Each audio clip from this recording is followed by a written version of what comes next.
因为只有身负血精之力之，根本不是远古留下。这只是你的落灵魂气息，可到规则果实那儿，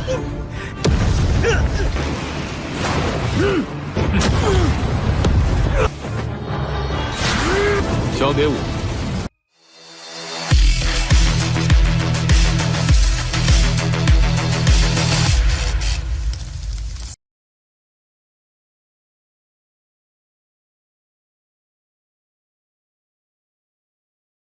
Halo semuanya, selamat datang di Ruang Sinema. Bagaimana kabar kalian semua? Semoga selalu sehat dan baik-baik saja. Sesuai jadwal, jadi pada hari ini kita akan kembali melanjutkan series Donghua Martial Master episode terbaru. Yang mana ini adalah episode yang ke-564. Bagi yang mau bergabung dengan series ini, kita sudah sediakan playlistnya. Jadi kalian bisa dengan mudah mencari di mana episode awal dari series ini. Tapi sebelum kita mulai episode terbarunya, kita akan melihat dulu apa saja yang telah terjadi pada episode sebelumnya. Tepatnya pada episode 563. Kemarin sosok berjubah hitam ini membuat semua orang ketakutan. Bagaimana tidak, kekuatan yang mereka miliki terlalu mengerikan. Bahkan para tetua sampai dibuat kesulitan. Sedangkan Qingchen sendiri meminta tetua Sang Uji untuk tidak berpura-pura lagi. Karena bagaimanapun, Qingchen merasa ada seseorang yang sengaja membawa mereka kemari untuk membuka makam tersebut. Qingchen pun melakukan penyerangan kepada sosok berjubah hitam, dibantu juga dengan Kulodao. Dia ingin mereka melihat kalau sosok berjubah hitam ini bisa dihabisi dengan cara yang cukup mudah. Akan tetapi, rencana Qingchen terganggu karena Tetua Wei dan Tetua Yu secara mengejutkan telah berhasil melepaskan diri dari dua sosok tersebut. Tapi dia tahu kalau semua ini hanyalah tipuan mereka saja. Dan ternyata benar, sebuah serangan langsung saja mereka lancarkan untuk bisa menghabisi Qingchen. Tapi semua itu masih dapat dirinya atasi. Sekarang kita akan melanjutkan episode terbarunya.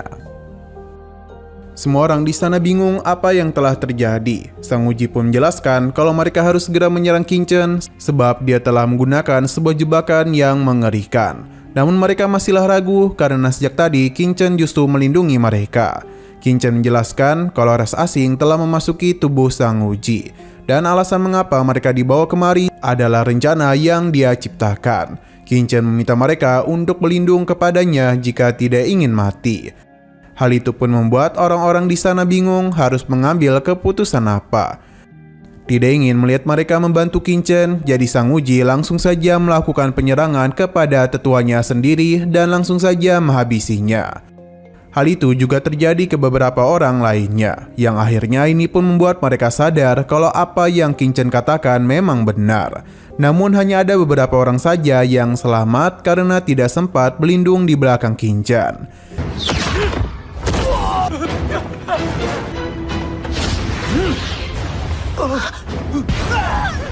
Kulodao berhasil menahan serangan Sang Uji, di mana dia pun menjadi sangat penasaran.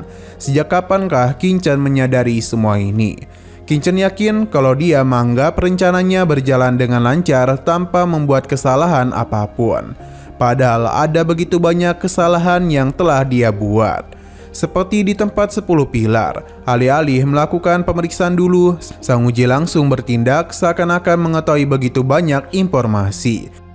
Padahal untuk membuka gerbang di sana dibutuhkan atribut yang berbeda. Sejak itulah Qingchen mulai mencurigainya. Pada awalnya Qingchen memang belum yakin, tapi kesalahan kembali Sang Uji lakukan. Dia sendiri malah melanggar batasan dari ras asing. Padahal larangan pada tempat ini sudah jelas tertulis. Terlebih lagi, Sang Uji rela memberikan 200 juta secara cuma-cuma kepada kedua tetua, yang membuat Sang Uji semakin mencurigakan. Apa yang Qingchen duga memang benar terjadi. Namun Sang Uji masihlah belum mengakui karena semua ini tidak menunjukkan kalau dia adalah ras asing.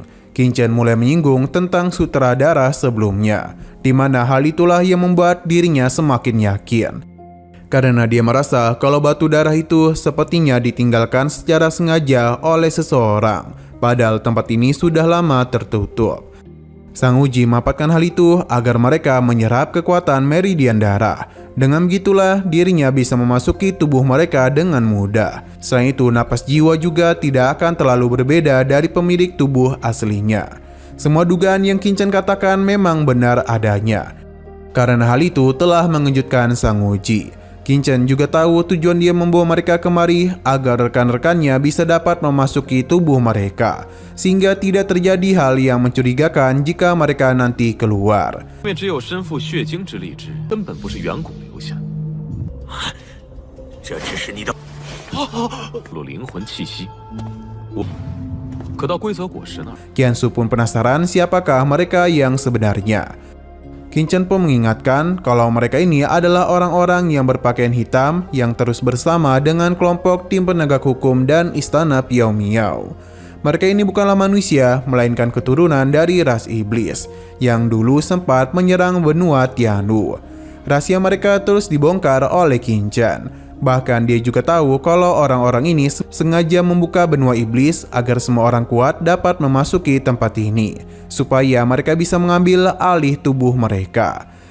Informasi itu benar-benar telah mengejutkan Qiansu dan yang lainnya.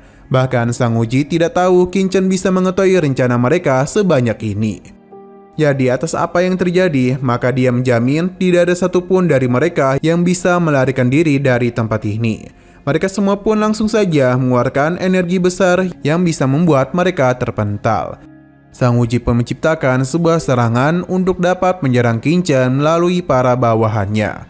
Hanya saja di hadapan Qingchen mereka itu bukanlah apa-apa, karena bagaimanapun kekuatan Qingchen sudah meningkat. Melihat hal itu, Sang Uji tidaklah tinggal diam. Dia mulai menggunakan ledakan petir agar bisa menghabisi mereka semua. Para gadis Qingchen mencoba untuk membantunya, tapi dia menahan mereka karena semua ini dapat dia selesaikan dengan sangat mudah.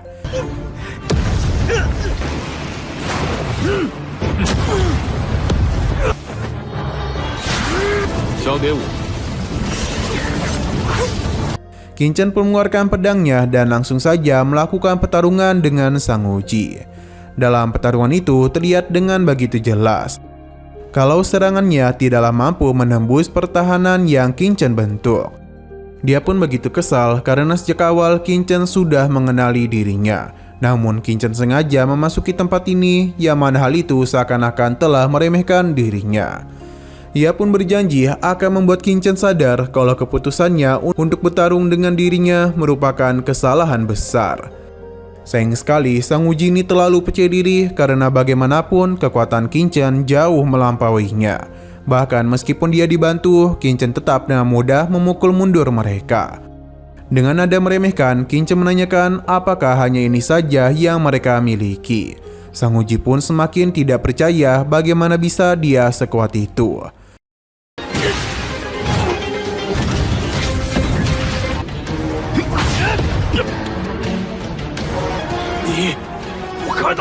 Nah, sayang sekali lagi seru-serunya, episodenya pun harus bersambung dulu.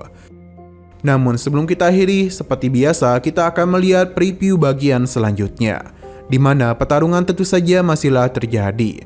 Hanya saja seberapa keras pun Sang Uji mencoba menghabisinya, semua serangan itu dan mudah Qingchen hancurkan.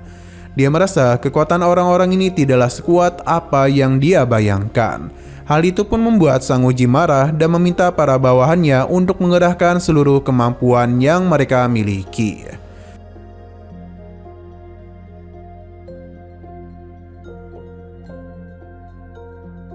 Oke, sekian dulu pada video kali ini. Untuk video selanjutnya akan segera hadir. Jadi bagi kalian yang ingin mengikuti series ini, langsung saja klik subscribe dan aktifkan loncengnya.